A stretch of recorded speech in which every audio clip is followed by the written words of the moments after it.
Hello friends, स्वागत है आपका साइंस और टेक्नोलॉजी की इस नई दुनिया में। इस वीडियो में हम आपको बताने जा रहे हैं कि आखिर टेनिस बॉल का निर्माण कैसे किया जाता है और वेल सेटल्ड मशीनों की सहायता से इन कलर पेंसिल को बनाकर मार्केट तक कैसे पहुंचाया जाता है, और साथ ही साथ इन एडवांस्ड फैक्ट्रियों में स्पोर्ट्स शूज बनाने की पूरी प्रोसेस को भी दिखाएंगे, जिन्हें देखकर आप पूरी तरह से हैरान रह जाएंगे।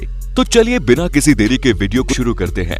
Number 1, tennis balls manufacturing. दोस्तों, टेनिस बॉल के खेल में अगर टेनिस बॉल मजबूत ना हो तो खेल का मजा ही नहीं आता। इस खेल में खिलाड़ियों का पूरा फोकस इस बॉल पर ही होता है, इसीलिए इसकी मैन्युफैक्चरिंग भी सही तरीके से किया जाना जरूरी है। इसके लिए बॉल की ड्यूरेबिलिटी, स्पीड एंड क्वालिटी को ध्यान में रखकर इसकी मैन्युफैक्चरिंग शुरू की जाती है। टेनिस की मैन्युफैक्चरिंग प्रोसेस एक्सपीरियंस वर्कर से ही कंप्लीट कराई जाती है। अब बात कर लेते हैं इसकी मेकिंग की।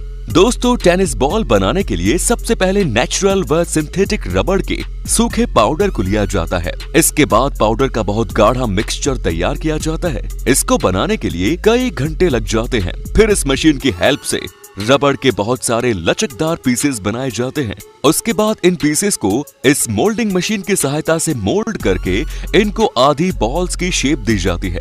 साथ ही साथ इस कटिंग मशीन की सहायता से इन बॉल्स की अनवांटेड रबड़ को अलग करके इनके ऊपरी हिस्सों पर ग्लू चिपका दिया जाता है, ताकि इनके आधे आधे टुकड़ों को जोड़कर पूरी बॉल बनाई जा सके।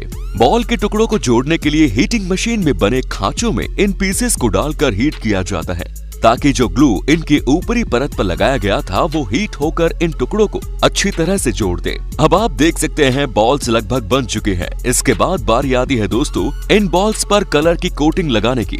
कोटिंग के लिए हाई डेंसिटी वाला एक फाइबर लिया जाता है। दोस्तों, ये फाइबर भेड़ों के ऊन और नायलॉन से बनाया जाता है। उसके बाद इस कटिंग मशीन से इस फाइबर को डॉग बोन शेप में छोटे छोटे टुकड़ों में काटा जाता है। उसके बाद इन टुकड़ों को इस ऑटोमेटिक मशीन से बॉल्स के ऊपर लगाया जाता है। अब एक बार फिर से इस हीटिंग मशीन के इन खांचों में इन बॉल्स को डाला जाता है, जहां डॉग बोन शेप के फाइबर के छोटे टुकड़ों को हीट देकर इन पर चिपकाया जाता है। उसके बाद दोस्तों इन बॉल्स को इस मशीन में डालकर इनको कुछ देर चलाया जाता है। फिर इस कंपनी की ब्रांडिंग छापी जाती है। दोस्तों, अब इन बॉल्स की पैकेजिंग की जाती है।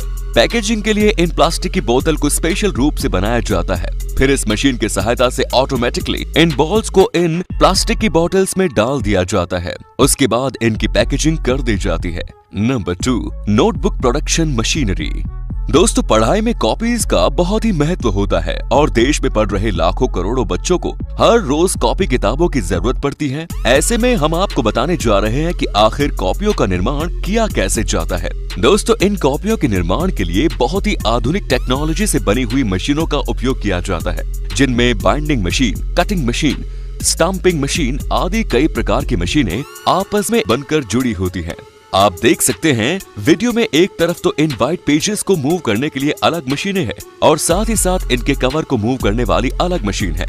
इन अलग अलग मशीनों की सहायता से बहुत सारे पेजेस को, कवर को एक साथ बाइंड किया जाता है और साथ ही साथ पिंचिंग मशीन से इनके बीच में इन पेज को अटैच करने के बाद पिंच कर दिया जाता है और उसके बाद इन सभी पेजेस को बीच में डेट और टाइम वाला कॉलम भी इन स्टाम्पिंग मशीनों द्वारा टाइप कर दिया जाता है। फिर आगे की तरफ मूव किया जाता है। इसके बाद दोस्तों इन कटिंग मशीनों की सहायता से इन कॉपीज को काटकर शेप मिलाया जाता है और फिर इनको डायरेक्ट मार्केट में पहुंचा दिया जाता है। Number 3, modern pencil manufacturing process in factory. दोस्तों, पेंसिल का यूज तो हम बचपन से ही करते आ रहे हैं, लेकिन क्या आपने कभी सोचा है कि इन्हें आखिर बनाया कैसे जाता है? तो आइए जानते हैं इस वीडियो में। पेंसिल बनाने के लिए सबसे पहले पेंसिल में यूज की जाने वाली निब्स को बनाया जाता है। इसको बनाने के लिए ग्रेफाइट और क्ले बाइंडर को बराबर मात्रा में लेकर इन मशीनों में डालकर इनका मिक्सचर तैयार कर लिया जाता है। जब मिक्सचर तैयार हो जाता है तो मिक्सचर को इन मशीनों में डाला जाता है, जहां इन मशीनों की सहायता से पतली पतली स्टिक बनकर तैयार हो जाती है। इसके बाद इन स्टिक्स को बड़ी सावधानी से उठाकर इन लोहे के डिब्बों में रखकर इनको मजबूत बनाने के लिए निश्चित ताप पर गर्म किया जाता है। फिर इन डिब्बों को निकालकर इन स्टिक्स पर मोम का पानी डालकर ठंडा किया जाता है। इसके बाद दोस्तों इन स्टिक्स के लिए लकड़ी के कवर तैयार किए जाते हैं। कवर बनाने के लिए लकड़ी के लंबे और चौकोर टुकड़ों को इस मशीन के एक तरफ अटैच कर दिया जाता है, तो वहीं दूसरी ओर इस मशीन में लगे ये रोलर्स इनको पतली पतली डंडियों में काट देते हैं। उसके बाद इन स्टिक्स को अलग अलग प्रकार के कलर्स से बनाए निब्स के ऊपर सैंडविच की तरह आपस में ऊपर नीचे चिपका देते हैं। फिर इसके बाद बारी आती है दोस्तों लकड़ी के इन कवर्स पर कलर पेंट करने की। कलर के लिए इन अलग अलग पेंट के लिक्विड को इस मशीन में लगे इस बर्तन में डाल दिया जाता है। वहीं दूसरी ओर इस बर्तन में नीचे की ओर से पेंसिल पर अपने आप कलर पेंट होकर ये पेंसिल बाहर निकलती रहती है। दोस्तों पेंसिल तो बनकर तैयार हो चुकी है। इसके बाद इन पर कंपनी के ब्रांडिंग की स्टैंपिंग की जाती है और इसके तुरंत बाद इनको सूखने के लिए ड्राइंग रूम में रखा जाता है। इसके बाद बारी आती है दोस्तों इन पेंसिल की फिनिशिंग की। फिनिशिंग देने से पहले इनकी क्वालिटी की टेस्टिंग की जाती है कि कहीं ये पेंसिल कमजोर तो नहीं है।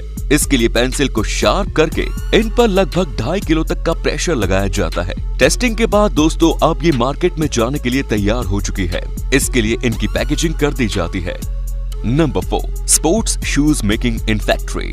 दोस्तों स्पोर्ट्स शूज बनाने के लिए सबसे पहले शूज की डिजाइनिंग तैयार की जाती है और फिर इन जूते के आकार वाली मशीनों पर शूज के बेस को रख दिया जाता है। फिर इस मशीन की सहायता से इस बेस पर प्लास्टिक की डिजाइन्स को चिपकाया जाता है। जब ये शूज पैड आगे बढ़ती है तो आगे की ओर दूसरी मशीन इनके ऊपर एक मोटी सोल चिपका देती है। इसके बाद इनकी ग्रिप बनाई जाती है। दोस्तों इन स्पोर्ट्स शूज की नीचे की ग्रिप बनाने के लिए इन मशीनों में प्लास्टिक के लिक्विड को डाल दिया जाता है जो कुछ देर में सूख जाता है। और जो मशीन आप देख रहे हैं इस मशीन के पेंदे का आकार शूज के नीचे की ग्रिप जैसा होता है जिससे ग्रिप आसानी से बनाई जा सकती है। और फिर राउंडिंग मशीन की सहायता से शूज को इस मशीन के ऊपर लाकर शूज को इस ग्रिप से चिपका दिया जाता है। जब ग्रिप अच्छे से चिपक जाती है तब ये वर्कर्स इन शूज के अनवांटेड पार्ट्स को हटा लेते हैं और फिर इन शूज को आगे प्रोसेस कर दिया जाता है। आगे की ओर ये वर्कर्स इनमें पतली सोल और शूलेस लगाकर इन कागज के डिब्बों में पैक कर देते हैं जहां से इन्हें कंपनीज का टैग लगाकर मार्केट में सप्लाई कर दिया जाता है।